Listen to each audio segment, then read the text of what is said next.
Buenas noches, doctor Santana. Bienvenidos también a todo nuestro público a este cuarto episodio de Salud Metabólica a tu alcance. ¿Me puede escuchar bien, doctor? Hola Cristian, que sí, muy bien, ¿qué tal? Buenas noches. Así que un agrado y bueno, la idea es educar y que el público entienda un poquito más de estos temas metabólicos. Gracias por la invitación. Bueno, damos la bienvenida a todo nuestro querido público. Yo soy Cristian Uvilla, cirujano dentista de Instituto Médico Integral Calevit. Estamos esperando ahora al doctor Axel Agredo, que también se va a reunir junto a nosotros en este vivo, en este cuarto episodio de Salud Metabólica a tu alcance. Ahí parece que ya ha llegado la solicitud y estamos listos entonces para arrancar. Bienvenido, doctor Agredo. Eh, Estamos listos entonces para arrancar con este cuarto episodio de Salud Metabólica a tu alcance. Muy buenas noches a todos.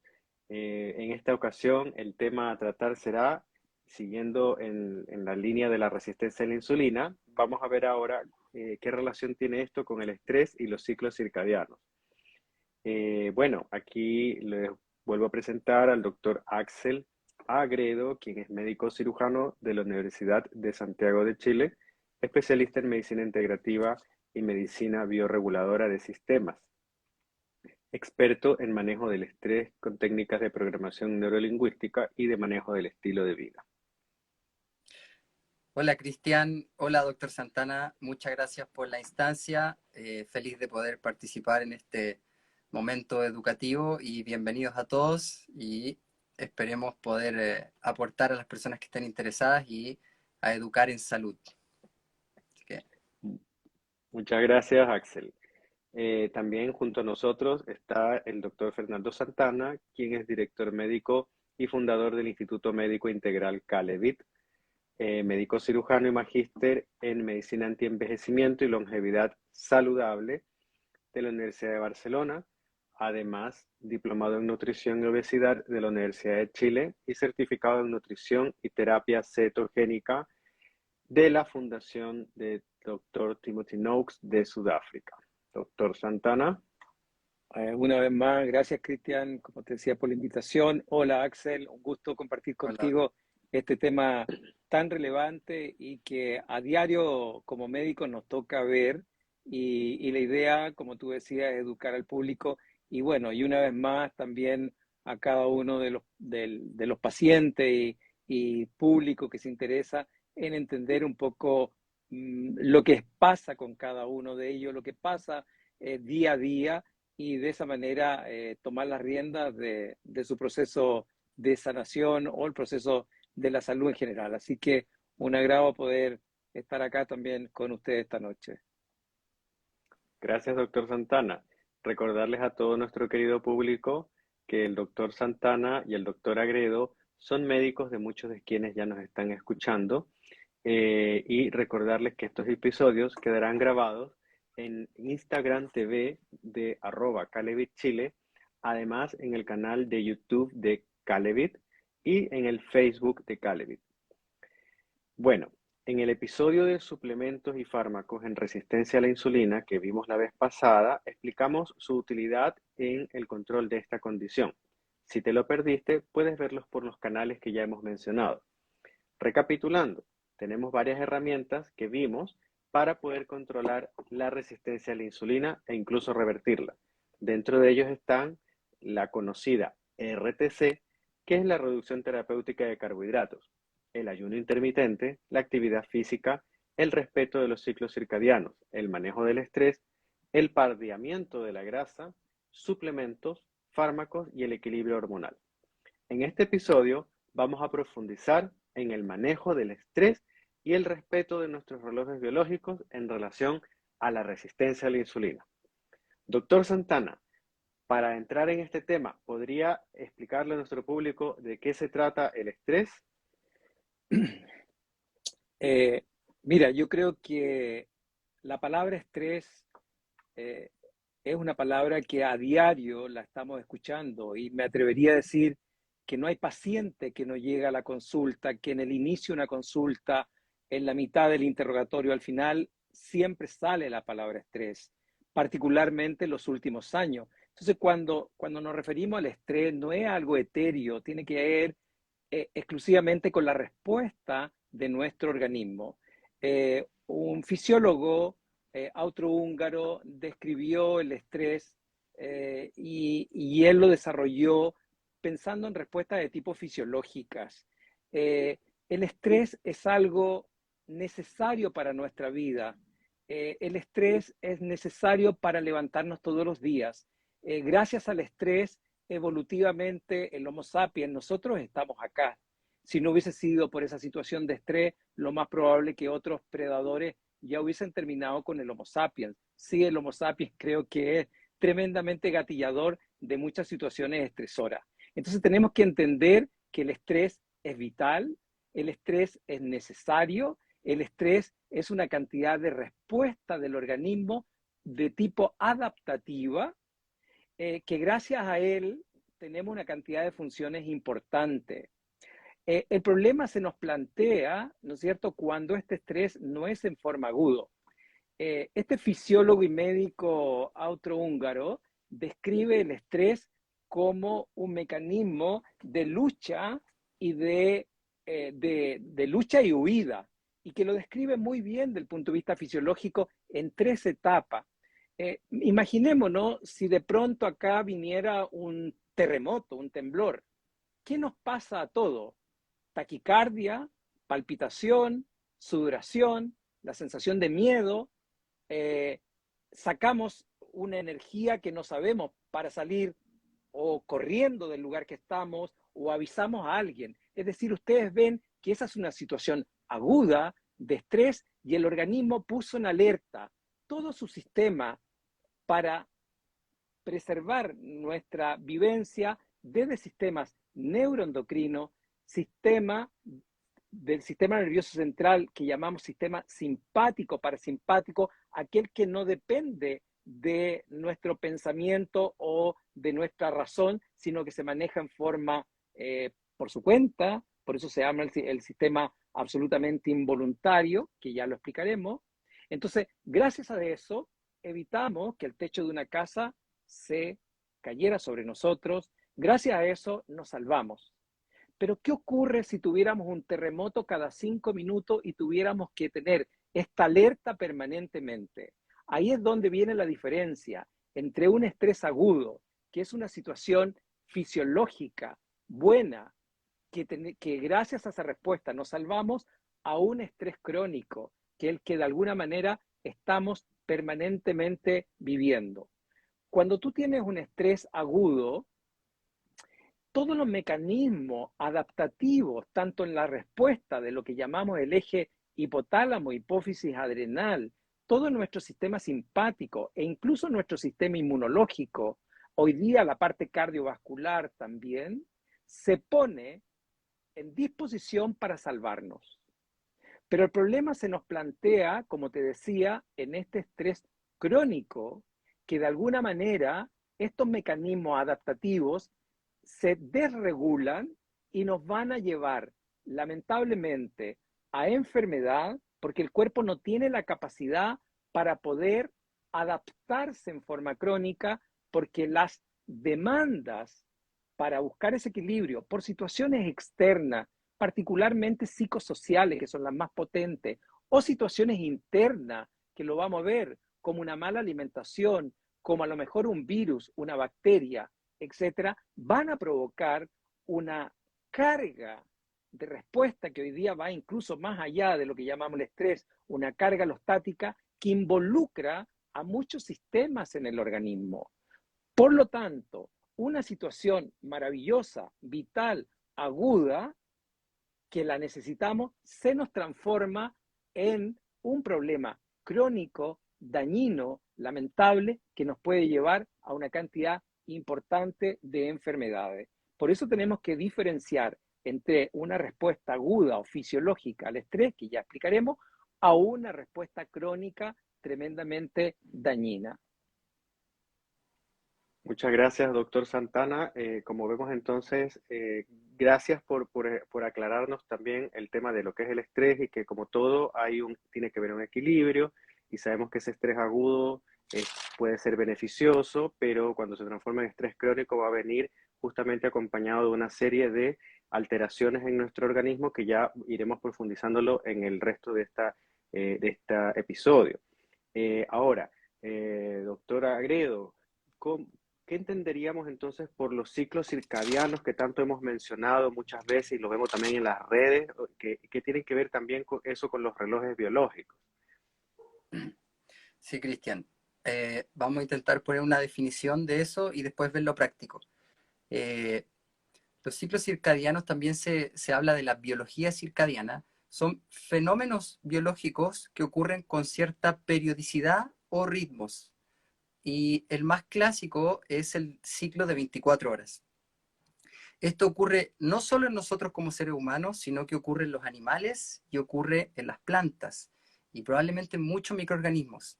Entonces, los fenómenos biológicos que en la práctica de nosotros puede ser alimentarse, puede ser descansar, dormir, momentos para tener actividad, evolutivamente hablando puede ser salir a cazar o tener más actividad muscular. Todos esos momentos biológicos están en cierta medida codificados con ritmos, con momentos. Hay momentos para cada cosa. Y eso es lo que aborda y estudia la biología circadiana y los ciclos circadianos. En este contexto, el ciclo más importante, el ciclo circadiano, es el de 24 horas, que tiene que ver con un periodo de luz y un periodo de oscuridad. Y eso es lo que va a poner una pauta en los organismos vivos, en los animales, en las plantas. En el caso de nosotros, tenemos un reloj biológico central que anatómicamente se encuentra en el hipotálamo, se habla del núcleo supraquiasmático, que se comporta como el reloj biológico central. Es como un comando central que está censando constantemente cuando hay luz y cuando hay oscuridad. ¿Para qué? Para poner los momentos de aumento de actividad o descanso, disminución de la actividad y reparación del cuerpo. En ese contexto también hay relojes biológicos periféricos. ¿Qué quiere decir? Que estos ritmos biológicos han sido codificados evolutivamente y así como tenemos una parte del cerebro que sensa la cantidad de luz, hay órganos que se acostumbraron, por así decirlo, o evolutivamente empezaron a tener relojes internos también, en concordancia con esta evolución. Entonces, así, el hígado, por ejemplo, tiene un momento adecuado para desintoxicar, tiene un momento adecuado para formar cuerpos cetónicos y darle el mejor combustible al cerebro, que es en la mañana. Así, el músculo, por ejemplo, tiene su propio reloj, que hay momentos para que esté con disminución del tono y otros momentos para que haya mayor actividad. El páncreas ha establecido ciertos momentos para liberar la insulina y otros momentos para no liberar la insulina, fundamentalmente en la noche. Entonces, entender que estos ciclos circadianos codifican la biología de tal forma que si no se respeta, se va a afectar la biología, el organismo, y va a afectar la fisiología. Entonces, tenemos un reloj central que se comporta en cierta medida como un director de orquesta, que intenta coordinar todos los otros relojes que los llamamos periféricos, que están en los distintos órganos. El páncreas tiene su tiempo, el hígado tiene su tiempo, el músculo tiene su tiempo, pero además cada hormona y cada molécula importante del organismo tiene momentos en donde está más aumentada y más estimulada y menos estimulada. Entonces, a grosso modo, tenemos el cortisol que se eleva en la mañana, que moviliza las reservas energéticas derivadas de las grasas.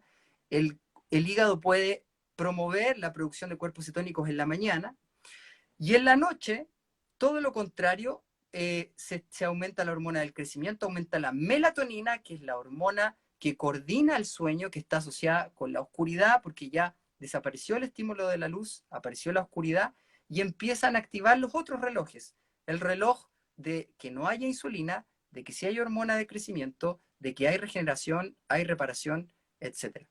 Entonces, eso a modo general, ya vamos a ver algunas prácticas y algunas variaciones, pero eso con respecto a los ciclos circadianos, un reloj biológico central, relojes biológicos periféricos y la coordinación maestra es luz en el día, oscuridad en la noche. ¿Ya? Y después vamos a ver detalles de eso, pero ese es un poco el set en el cual se debiese mover la biología para funcionar de forma armónica. Excelente explicado, muy claro. Gracias, Axel. Doctor Santana, ¿podría entonces, ya haciendo la relación con el tema que estamos viendo, cómo se relacionaría el estrés que fue también explicado y este estrés crónico, que es como el perjudicial, con cómo afecta al metabolismo y a la sensibilidad a la insulina? Bueno, la hormona madre del estrés es justamente, como nos decía Axel, el cortisol. Tenemos que entender para el público que arriba de nuestros riñones tenemos unas glándulas. Esas son las glándulas suprarrenales. Y en la corteza se secreta particularmente el cortisol, que justamente se le llama la hormona del estrés, y una hormona contrarreguladora que es la dehidroepiandrosterona o la DEA. Estas dos hormonas se secretan en la parte externa, en la corteza. Si vamos en esta misma glándula más hacia adentro, tenemos la secreción de adrenalina y noradrenalina. Esto es lo primero que se empieza a manifestar frente al estrés. Una de las funciones de nuestro cortisol es justamente producir mucha energía para este mecanismo que fue ya descrito anteriormente de lucha y alarma, entonces, o alarma y lucha. Entonces, frente a esto, en general, el cuerpo necesita mucha energía y esa disponibilidad la va a hacer el cortisol. Pero si nosotros entendemos que en un cuadro crónico ese cortisol, ¿no es cierto?, me va a elevar la glucosa en sangre y va a hacer todo lo posible a nivel del hígado de tener todo lo que tiene a la mano, es decir, desde algunos ácidos grasos e incluso algunos aminoácidos para transformarlo particularmente en energía. ¿Para qué? Para la lucha. ¿Para qué? Para la huida. Pero esta lucha y esta huida crónica nunca ocurre porque estamos sentados más de 8 o 10 horas en un escritorio, porque de alguna manera no tenemos una actividad física en ayuna, porque no estamos respetando nuestro ciclo circadiano. Entonces ese exceso de energía no le queda otra que al cuerpo que acumular. Y cuando nosotros tenemos alta la glucosa, que sabemos que es tóxica para el cuerpo echa mano en el páncreas a secretar insulina. Entonces tenemos la lucha entre el cortisol, que está produciendo alto nivel de energía, que si no la voy a ocupar, la voy a almacenar, y por otra parte tengo la insulina que empieza a elevarse para poder compensar esta toxicidad de la glucosa. ¿Quién gana? Lamentablemente la hormona madre que gana es el cortisol. Entonces el cortisol va a hacer que tu cuerpo cada vez secrete mayor cantidad de insulina, y ya vimos en los episodios anteriores que ese exceso de insulina me va a llevar a una resistencia porque los receptores no van a responder y voy a producir este concepto de resistencia a la insulina, ¿no es cierto? Un hiperinsulinismo gatillado por este cortisol que quiere una mayor disponibilidad de energía. Por otra parte, se sabe que el cortisol, que en forma crónica ya no va a responder a los mecanismos antiinflamatorios, el cortisol se transforma en una molécula tremendamente inflamatoria y me va a producir acumulación directamente de toda esta energía en forma de grasa, pero la acumula con grasa visceral. Por eso un paciente te puede hacer una dieta casi perfecta, pero si ese paciente está con alto nivel de estrés, no me respeta los ciclos circadianos, como vimos que hay momentos para sintetizar ciertas moléculas, momentos para degradar, ese paciente va a acumular grasa abdominal. ¿Cuántos pacientes nos llegan que dicen, mira, estoy haciendo una dieta perfecta, estoy haciendo ayunos intermitentes, voy al gimnasio, pero a lo mejor ese sobreentrenamiento o la falta de una calidad de sueño o alto nivel de estrés hace que ese cortisol agarra esta energía y me la va a transformar en la grasa abdominal o la grasa visceral que no queremos porque es de riesgo cardiovascular. Por otra parte, cuando tenemos alto cortisol, voy a tener baja DEA. Y la DEA es una de las precursoras hormonales para la síntesis de la testosterona. Y yo necesito testosterona para el ánimo, más energía, movimiento, masa muscular, disminución de la masa, de mayor densidad ósea, pensamiento, mi líbido, son dependientes de esta testosterona. Y si yo tengo un cortisol alto, baja DEA, voy a tener disminución de la masa muscular, lo que llamamos sarcopenia. Y si yo tengo una sarcopenia, voy a tener menos receptores de insulina y voy a favorecer también mayor resistencia a la insulina, síndrome metabólico, obesidad, sobrepeso y todas las otras patologías crónicas. Además, el cortisol altera uno de los motores básicos, que es la producción de nuestra energía, que son las mitocondrias. Las mitocondrias son estos organelos que tenemos en cada una de nuestras células, las encargadas de producir energía. El hecho que yo esté hablando, el hecho que yo esté moviendo mis manos, es porque estoy produciendo ATP. Bueno, esa energía que producían la mitocondria es tremendamente dañada por el cortisol porque aumenta el estrés oxidativo. Y ese estrés oxidativo, si no lo compenso, voy a producir un daño. Tenemos que recordar que el ser humano, los murciélagos y algunos, algún tipo como el cobayo, el conejillo de la India, no producimos vitamina C. ¿Y dónde almacenamos nuestra mayor cantidad de vitamina C, que es vital, que hoy día se considera casi efectos hormonales? En nuestro cerebro y en la glándula suprarrenal. ¿Por qué? Porque el cortisol es tremendamente caro para el cuerpo. Es decir, cuando se produce mucho cortisol crónico, el cuerpo se depleta de magnesio, de selenio, de zinc. Y si yo no tengo selenio y zinc, lo conversamos con el doctor Agreo, ¿no es cierto?, en el video anterior, no voy a convertir una prehormona de la tiroides en mi hormona activa. Por lo tanto, el cortisol también va a ir de la mano en que puedo alterar la tiroides, voy a bajar el metabolismo, voy a tener menos gasto energético en general o el gasto calórico y voy a aumentar la resistencia a la insulina. ¿Para qué decir que el cortisol, por otra parte, me aumenta cuando estamos estresados en forma crónica? Por ejemplo, podemos hacer una gastritis, una úlcera, una esofagitis. ¿Por qué? Porque aumentamos la secreción de ácido gástrico. Esa acidez gástrica altera mi flora bacteriana. Por otra parte, al alterar la flora bacteriana, no voy a tener los suficientes neurotransmisores para tener ánimo, para tener energía. Es decir, vemos que el cortisol por distintas rutas metabólicas va dañando al cuerpo. Y lo más acentuado es que también el cortisol va a dañar la conexión de nuestras neuronas. Lo más sensible que nosotros tenemos en nuestro sistema nervioso central, aquel que tiene la capacidad del pensamiento, del juicio, del raciocinio. Por eso cuando nosotros estamos expuestos a este cortisol crónico, la memoria, la concentración, la plasticidad neurológica va a dañarse. Y si no tengo estos receptores neurológicos, hay otras hormonas como la hormona, la leptina, ¿no es cierto?, que voy a tener una resistencia, es la hormona que me avisa deja de comer y no responde. Entonces tú ves que por distintas rutas metabólicas vamos a tener un aumento del síndrome metabólico, un aumento de la insulina, riesgo de diabetes, riesgo de obesidad, exclusivamente por estar expuesto a un estrés crónico. Muchas gracias, doctor Santana. Recordarles a nuestro querido público que se nos está uniendo que estamos en este cuarto episodio de Salud Metabólica a tu alcance y el tema es estrés en resistencia a la insulina, estrés y ciclos circadianos y su influencia en la resistencia a la insulina.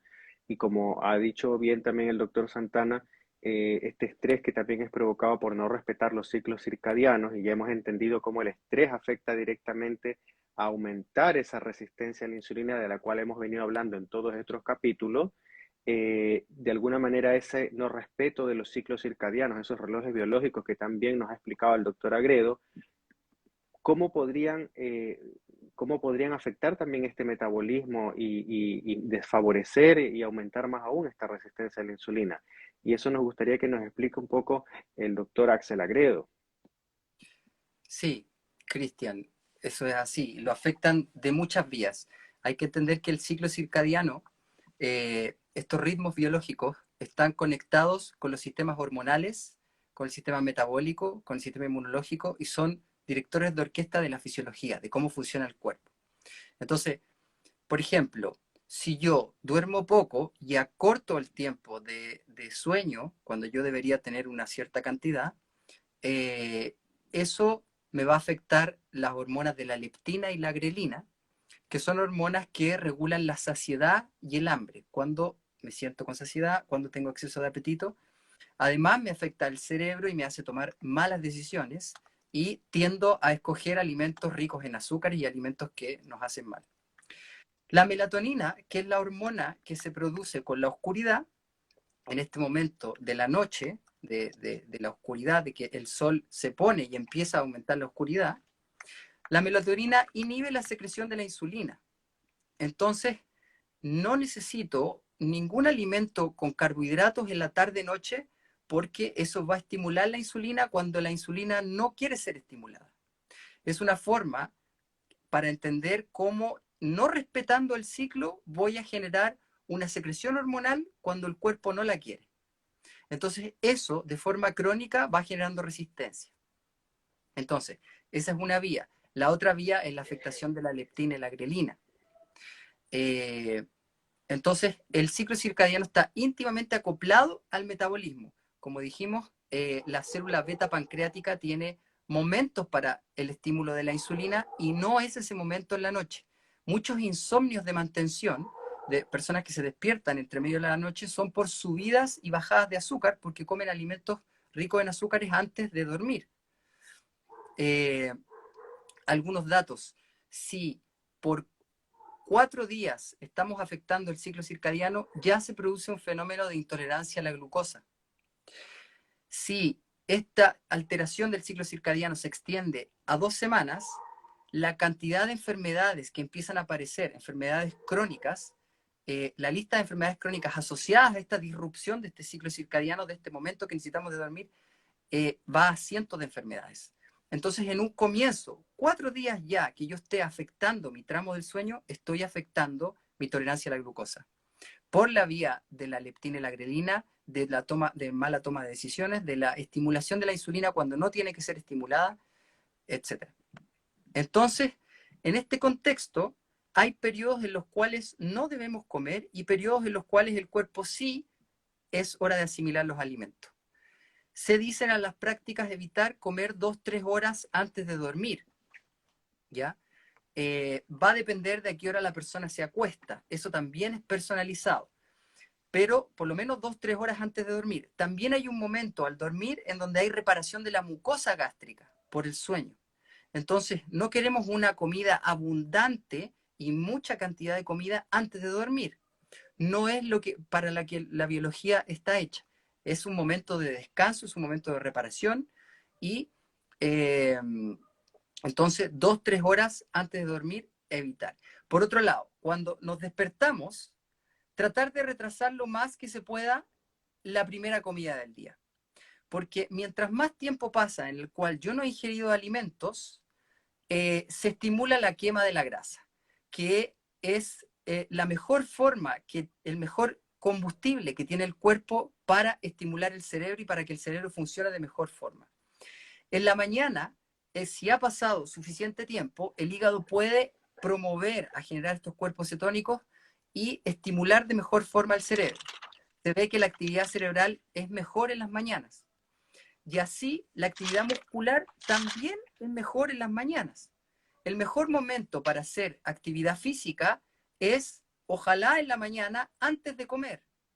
De esa manera estimulo aún más el metabolismo que quema las grasas y aprovecho la primera luz del sol, que le está informando a mi cuerpo, es hora de despertarse, es hora de activar el metabolismo.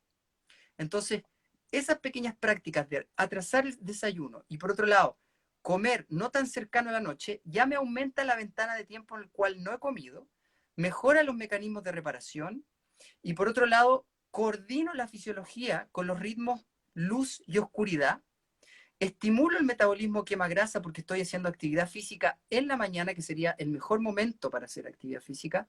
Obviamente, mejor hacer actividad física que no hacerla, se pueden encontrar otros momentos, pero lo óptimo sería eso.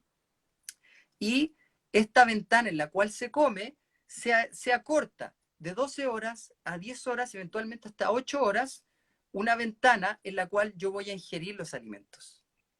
Entonces, tenemos unos ciclos circadianos que están íntimamente asociados con el metabolismo, con el cortisol y la insulina, entonces hay que respetar los momentos de comida.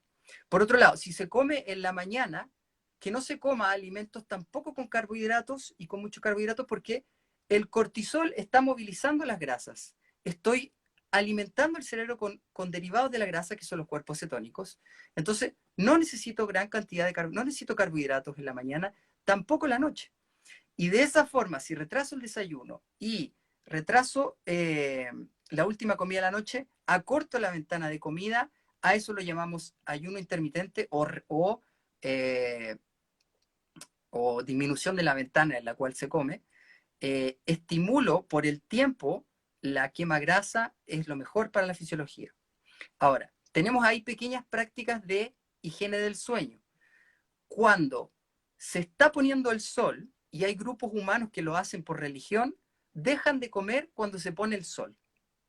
Desde el punto de vista de la biología, hace mucho sentido, porque se pone el sol, empieza la oscuridad, y es una señal para el cuerpo para disminuir la actividad neurológica y empezar a pensar en la relajación y eventualmente en el dormir. Ahora, se pone el sol y ¿qué es lo que pasa en la sociedad en la que estamos, en las ciudades? Que todo está lleno de luz. Todo está lleno de luz. En las casas, en los departamentos, en las calles. Y esta luz apareció hace no mucho tiempo, 150, 200 años. Y resulta que los últimos descubrimientos con respecto a los ciclos circadianos es que esta luz tiene un espectro que es la luz azul, que activaría el cerebro y nos activa y afecta la síntesis de la melatonina, que es una de las hormonas más importantes para la fisiología como antioxidante, como rejuvenecimiento y como modulador del sueño. Entonces, mirar estas pantallas como la mayoría de las personas lo están haciendo así, excepto tú, Cristian, excepto usted, doctor Santana, y ahora yo me voy a unir con estos dispositivos, lentes que están bloqueando la luz azul, que es una parte del espectro de la luz que emiten los teléfonos celulares, los computadores, la iluminación en las casas, en los departamentos, los focos en las calles, las luces de los autos, etcétera, es una cantidad de luz azul que está interfiriendo el aumento de la melatonina, que me va a promover un buen sueño, me va a promover una regeneración y una coordinación del sistema biológico y de la fisiología metabólica. Entonces, sí están involucrados, sí hay que empezar a aplicar algunas prácticas de higiene del sueño, y uno de las contaminantes más importantes que va a empezar a ser una epidemia es esto de la luz azul, y que se pueden aplicar pequeñas prácticas para disminuir su estimulación en los teléfonos, poner modo nocturno o filtro de luz azul, igual con los computadores, y eventualmente a las personas que puedan acceder a estos lentes que bloquean la luz azul, me va a favorecer la síntesis de melatonina en la noche, y se ha visto que mejora la cantidad de sueño profundo, que es el sueño en el cual se produce regeneración, reparación, la fisiología se coordina. Incluso el solo hecho de estimular mucho luz azul engorda. ¿Por qué? Porque afecta, como dijimos, la insulina, la leptina, la grelina. Entonces, un correcto tratamiento de restablecer la fisiología metabólica que quema grasa es respetar los ciclos circadianos, respetar los momentos de las luces que le corresponden a la biología. Muchas gracias, doctor Agredo. Nos queda súper claro y vemos cómo de alguna manera todo lo que nos ha contado los doctores, el doctor Santana, el doctor Agredo y también la doctora Angeli Hernández a lo largo de estos 4 episodios, vemos cómo este problema de la resistencia a la insulina, que es la raíz y es el preámbulo de las enfermedades crónicas degenerativas que están afectando a la civilización y son causa importante también de muertes prematuras cada año, de alguna manera esta resistencia a la insulina tiene varios factores que nosotros tenemos que ser capaces de controlar, de manejar, de cuidar, y que todo tiene que ver finalmente con respetar nuestra biología evolutiva humana y tratar de manejar a nuestro favor la tecnología para impedir también el daño que aquello a lo cual no estamos adaptados nos está infligiendo en nuestra biología. Y claro, podemos vivir mucho más tiempo, pero resulta que ya está absolutamente estudiado que tenemos, si no hacemos nada por detener este acúmulo de enfermedades crónicas debido a la resistencia a la insulina, vamos a vivir en un rango entre 5 a 30 años de discapacidad en nuestros últimos años de vida, y en promedio se ve que es de 11 a 12 años preparado para vivir discapacitado, con Alzheimer, con algunas consecuencias por un infarto, un accidente vascular encefálico, o por una discapacidad también del aparato locomotor, no poder caminar. Entonces es tremendamente importante que integremos todo el conocimiento, y justamente dentro de esa integración volvemos otra vez al estrés crónico, que tiene mucho que ver también con lo que hablaba el doctor Agredo, y el doctor Santana nos va a explicar entonces cómo evaluar y cuantificar ese nivel de estrés crónico. Como te decía, Cristian, en un inicio creo que la palabra que más se repite hoy en día en una consulta es justamente el estrés.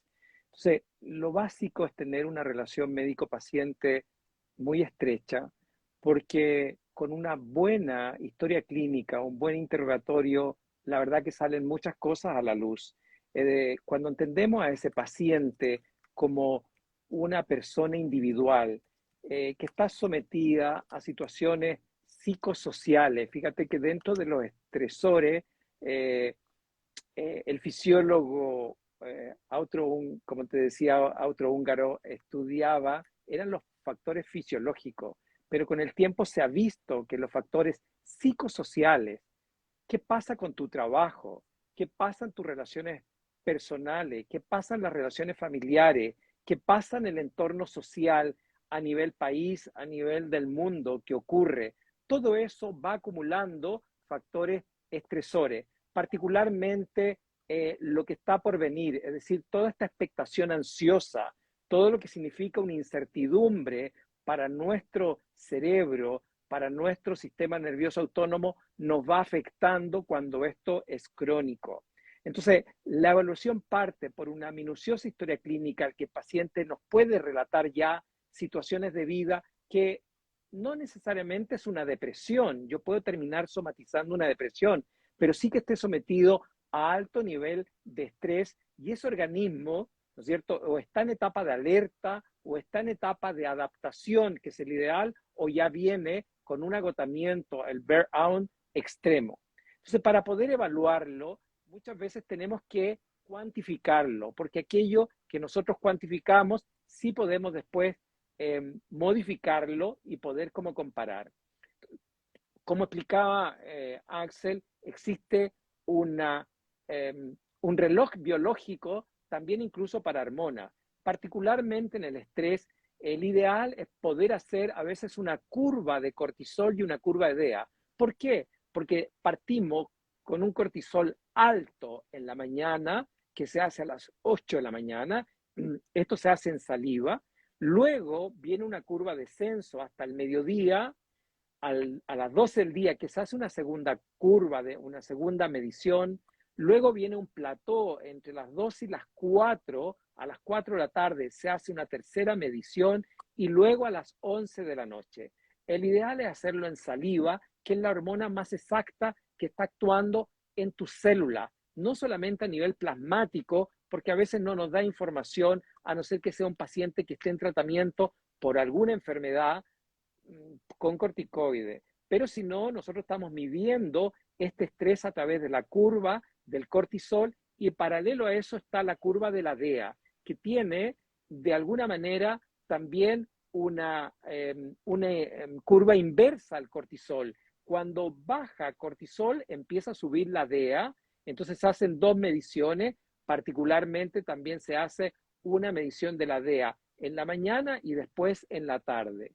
Como hemos visto, el cortisol crónico, con este nuevo concepto que ya hablamos de una carga alostática, es decir, cómo un barco es capaz de mantenerse a pesar de una tremenda tormenta de viento, de lluvia, en el mar, en ese oleaje, y cuando ese barco es capaz de mantenerse, tiene un gasto. Esto es para, de alguna manera, ver este concepto de cargas alostáticas. Y como veíamos, va a afectar nuestro eje de las hormonas, nuestro eje hormonal, va a afectar nuestro sistema nervioso simpático, parasimpático, simpático cuando estamos en alerta, cuando estamos con la adrenalina y noradrenalina, que el cuerpo necesita mucha energía. Y parasimpático es cuando estamos en vacaciones, cuando la verdad que todo fluye y tenemos el sistema de alerta disminuido. Permanentemente nosotros tenemos que fluctuar entre este equilibrio de nuestro sistema simpático-parasimpático. El problema es que con la vida moderna o la vida que llevamos o aquellas que nos hacemos cargo, muchas veces estamos permanentemente en un sistema simpático y se nos olvida el sistema parasimpático, a excepción de 10 o 12 días, si es que podemos tomar algunos días de vacaciones. Pero esto debería de conjugarse permanentemente. También se va a afectar nuestro sistema cardíaco, nuestro sistema de la inflamación crónica, es decir, afecta todo el área. Entonces, de acuerdo a los síntomas clínicos que tiene el paciente, el médico, aparte de hacer una evaluación de estos conceptos generales de hormona, nos interesa saber, dependiendo de la edad, cómo tienen los estrógenos, porque sabemos que el corticoide o el cortisol crónico puede producir una aromatización. ¿Qué significa eso? Que la testosterona me la puede transformar en exceso de estrógeno. Y no es cualquier estrógeno, es una estrona tremendamente oxidable. Y esa estrona oxidable puede ser riesgo cardiovascular, sí, riesgo cardiovascular, pero particularmente cáncer de mama en una mujer que tenga sobrepeso, obesidad, o a lo mejor un cáncer de próstata. Y tú estás viendo que surge desde un cortisol que me produjo una aromatización. O, de alguna manera, se nos viene abajo el sistema inmunológico. Ahí tenemos el equilibrio. ¿Por qué? Porque particularmente el sistema inmune es muy frágil al efecto del cortisol. Y todos sabemos, ¿no es cierto?, que ya de conocimiento del público, que cada vez que estamos estresados, se nos vienen abajo las defensas. Y si además tengo miedo y tengo pánico y escuchamos todo el día tragedias en la televisión, lo único que hacemos es aumentar más nuestro cortisol, que creemos que no, pero el sistema nervioso lo está captando, me va a producir una baja inmunidad y puedo hacer muchas enfermedades. ¿Para qué decir la parte cardiovascular? Y como veíamos que el cortisol es una hormona que me depleta del organismo, particularmente la vitamina C, particularmente selenio y zinc, y sabemos hoy día que el colágeno lo necesito para muchas funciones. Todos tus vasos sanguíneos, el capilar, se forma aparte de colágeno. Y si yo tengo depletado esta sustancia, voy a tener una alteración severa del colágeno que puedo llevar a enfermedades cardiovasculares. Por eso se ha visto que una enfermedad cardiovascular que hemos culpabilizado el pobre colesterol tiene que ver muchas veces con un déficit de vitamina C, alteración del colágeno, alto nivel de cortisol, alto nivel de adrenalina. Es decir, el médico va a realizar los exámenes, ¿no es cierto?, complementarios desde un perfil de inflamación de omega 3, omega 6 o una composición corporal o otro examen de acuerdo a la patología que el paciente en ese momento nos está presentando, que es una forma que se puede estar manifestando por debajo de la patología un estrés crónico. Muchas gracias, doctor Santana. Excelente la explicación. Y bueno, por ahí en las preguntas que se leen en el chat, preguntaban en relación a la medición de esta curva de cortisol DEA. Y claro, este examen nosotros lo tomamos en el Instituto Cálevit y se manda a Estados Unidos para su evaluación y justamente se hace en saliva. Doctor, ¿me parece que ese examen es solo eso o también viene el perfil hormonal completo o se hace separado? En general es un examen muy completo porque si bien es cierto en parte se hace solamente la curva cortisolidea, el laboratorio que se contactó en Estados Unidos en saliva, que es la hormona más exacta, te hace la curva al cortisol DEA, pero además te mide la progesterona, la hormona la calma, la tranquilidad, la testosterona, ánimo, energía, memoria, concentración, tu líbido, los tres estrógenos, que es el estradiol, la que no queremos en el periodo posmenopáusico porque tiene alto riesgo de oxidarse y en la que me puede manifestar, por ejemplo, expresión de cáncer cuando hay ciertas características, y el estriol, es decir, te hace una medición completa de esas hormonas, aparte esta curva de cortisol idea. Lo interesante que se hace en saliva.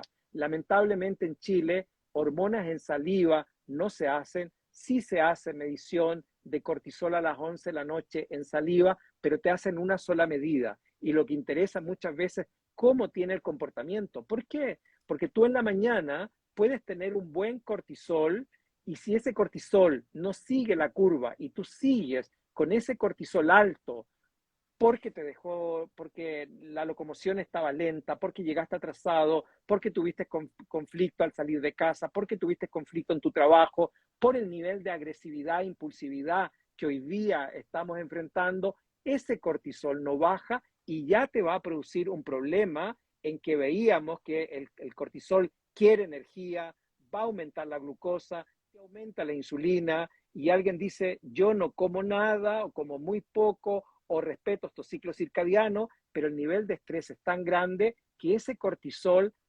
hace que de alguna manera ese paciente acumule grasa, no tenga una buena composición corporal y aumente de peso. Muy bien.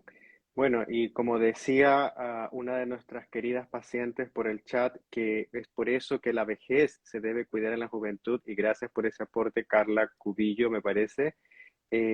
Veamos qué herramientas podemos implementar entonces para también respetar estos ciclos circadianos que nos explicaba el doctor Agredo y que él mismo nos gustaría que nuestro público también lo ilumine en relación a aquello. Sí, Cristian, complementando lo que decía el doctor Santana, es evidente que el estrés nos va a afectar el ciclo circadiano y la afectación del ciclo circadiano nos va a estresar. Entonces hay que tener el abordaje de estas dos cosas y con respecto al ciclo circadiano, ¿cómo respetarlo? Adoptando algunas prácticas que no son muy complejas. Entre ellas puede ser consistente y tener horarios regulares. Es importante ser más o menos constante con los momentos en los cuales estoy comiendo, los momentos en los que me estoy acostando, los momentos en los que me estoy eh, despertando. Si soy una persona que trabaja y tiene turnos de noche, eso es individual, hay que evaluar la posibilidad de evitar en la medida de lo posible la cantidad de turnos de noche, porque hacer turnos de noche y volver a un ciclo va a estar constantemente afectando. Entonces, ser consistente con los horarios. Dos, con respecto al tramo de dormir, tratar, lo ideal se habla de que sea por lo menos 8 horas en cama, lo que podría ser dormir 7 horas y media. Ahora, es una cantidad de tiempo que muchas personas van a decir, pero es imposible, ¿cómo voy a dormir tanta cantidad? Porque hay personas que duermen 6 horas o menos. Ahora sabemos que dormir menos de 6 horas ya está generando problemas en el ciclo circadiano, ya está generando que no haya suficiente reparación y que se afecten las hormonas. Entonces, tratar de dormir 7 horas y media, recordar que hay ciclos dentro del sueño que duran 90 minutos o 100 minutos, entonces puede ser un múltiplo de hora y media, 6 horas, 7 horas y media. Ahora, si en la semana no se puede dormir tanto, el fin de semana tratar de compensar y dormir 1 o 2 ciclos más. Entender que si me estoy despertando en la noche y estoy en un insomnio de mantención, obviamente hay que hacer una evaluación adecuada, pero ¿qué cosas pueden estar afectando la última comida de la noche? Es que es muy abundante, es que tiene muchos carbohidratos, es que estoy generando pics de azúcar en la sangre, eso me está estimulando la insulina, me baja el azúcar y me despierto a las 3 de la mañana sin saber por qué. Y una de las grandes causas puede ser esta subida y bajada de azúcar. Entonces, tener ojo a qué estoy comiendo en la última comida y a qué hora es esa última comida, que como lo habíamos dicho, 2 horas antes de dormir, dependiendo de la hora a la que uno se está acostando, pero ojalá antes de las 8, les digo yo a las personas, va a depender, si puede ser a las 7, mejor a las 7. Como decía, hay grupos humanos que después de que se pone el sol no comen más. Y desde el punto de vista de la biología tiene cierto sentido. Entonces, ver personalmente a qué hora voy a comer, pero que sea alejado de la hora de dormir. Y así como retraso eso, la hora del desayuno también es personal y atrasar ese periodo. Es decir, me levanto en la mañana y si tengo la posibilidad de exponerme a la luz del sol, es lo mejor que existe para que el reloj biológico funcione correctamente, se reajuste. Si soy una persona que está activa en la noche y cansado en el día, el reloj biológico lo más probable es que no esté funcionando bien. Y la mejor forma es estimulando ese reloj biológico con luz solar en la mañana y aprovechando esos momentos para buscar hacer actividad física en ese momento. La actividad física, si hay que hacerla, ojalá que sea en la mañana y en ayuna. Entonces tenemos horarios regulares, la última comida del día que no sea 2, 3 horas antes de dormir, retrasar el desayuno, la actividad física, la exposición a la luz solar en la mañana es lo que mejor ayuda a regular este ciclo circadiano. Y por último, una cosa que vuelvo a repetir, lo mencioné anteriormente, es esta nueva pandemia, que es nueva, que es el exceso de luz, que se está llamando luz chatarra. Así como hablamos de la comida chatarra, se está hablando de luz chatarra, que muchas personas no lo deben conocer y siguen viviendo una vida, ¿no es cierto?, que todos consideramos normal, en donde estamos con demasiada estimulación visual, en donde esa luz que viene de la televisión, que está el computador encendido y que yo camino por la calle, está todo encendido, y que me acuesto a las 12 de la noche, pero mirando el celular y con el computador al lado. Entonces, la cantidad de luz afecta a la melatonina.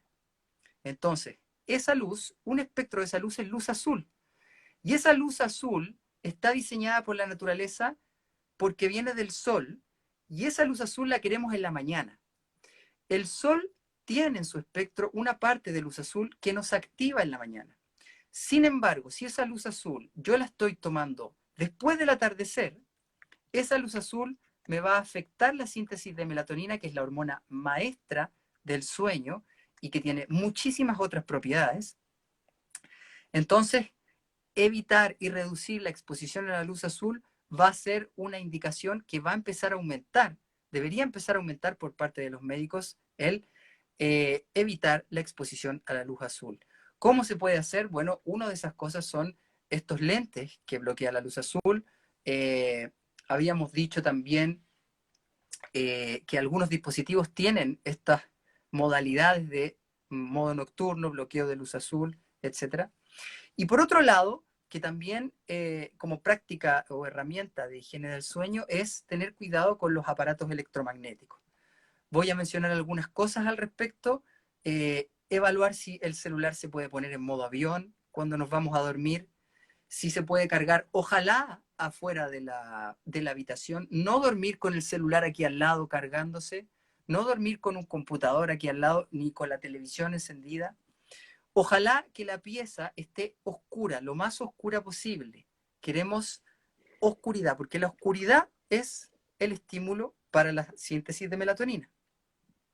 Entonces, antes de dormir, empiezo ya a relajar el estímulo, a disminuir el estímulo visual y que la pieza sea realmente un santuario desde el punto de vista que esté todo negro, oscuro y desprovisto en la medida de lo posible de contaminación electromagnética.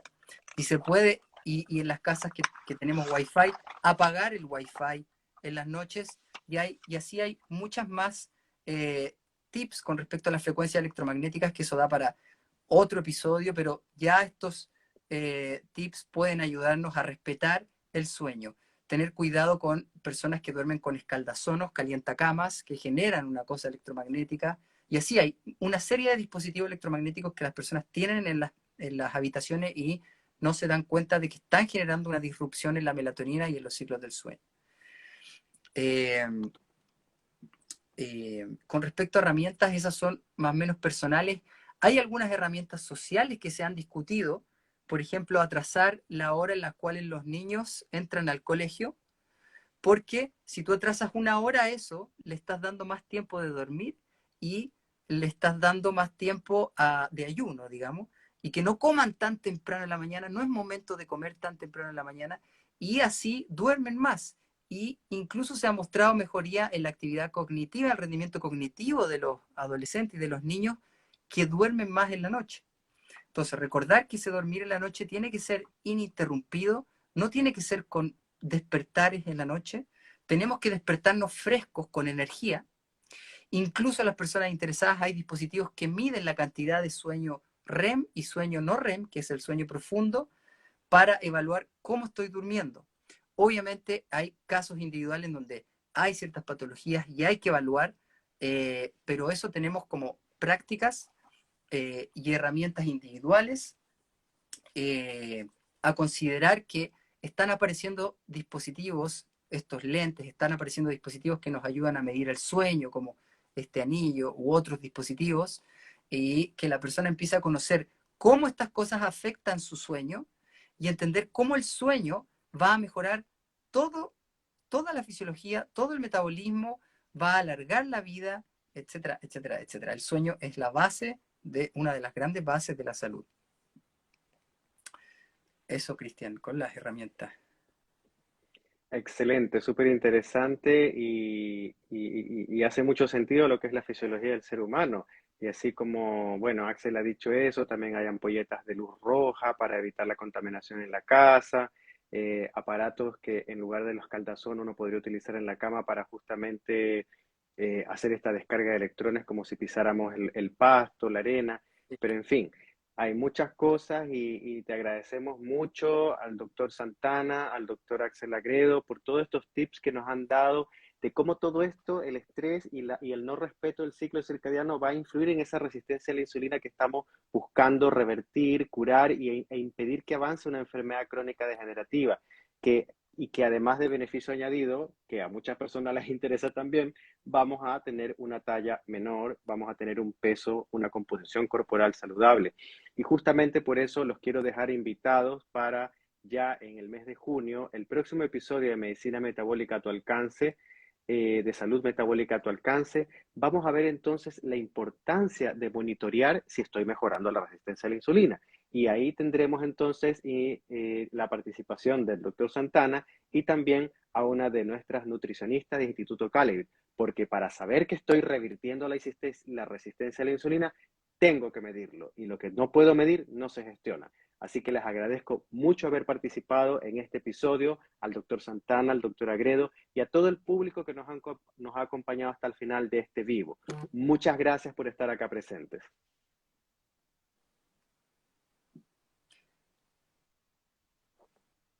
Pueden despedirse nomás. Muchas gracias, Cristian. Gracias, doctor Santana. Gracias, Esperamos gracias haber Axel, y gracias contribuido. Cristian y a cada una de las personas que veo que a pesar de esta noche un poco helada, les interesa este tema y vamos a seguir avanzando en ello. Así que muchas gracias a cada uno de ustedes por acompañarnos. Nos dan fuerza para seguir presentando y educando en salud al público. Así que gracias. Nos vemos. Nos vemos. Gracias. Que estén bien.